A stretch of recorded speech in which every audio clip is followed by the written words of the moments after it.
दुपारी एंजलला शाळेत सोडून आली. त्याच्यानंतर घरी येऊन बघितलं तर बाबू झोपलीच नव्हते. मग तिला आंघोळ वगैरे घालून थोडंसं फ्रेश केलं आणि मग तिच्याबरोबर थोडा वेळ खेळले. ती बघा कशी रागाने बघते. तिला विचारलं, आमच्या इथे एक माऊ आहे, तिला विचारलं ना माऊ कशी बघते तर ती अशी करते.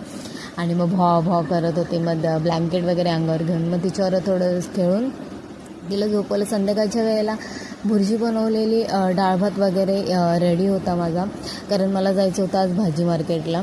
मग हे सगळ्या गोष्टी रेडी करून कुकर लावलेला मी डाळ भाताचा एकत्रच. आणि भुर्जी तोपर्यंत कुकर थंड होतं तर तोपर्यंत मी भुर्जी बनवून घेतली आणि नंतर डाळीला वगैरे फोडणी दिली.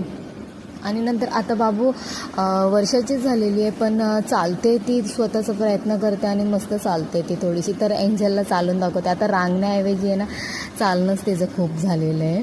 तर ती एंजलला दाखवत होती थोडीशी. आणि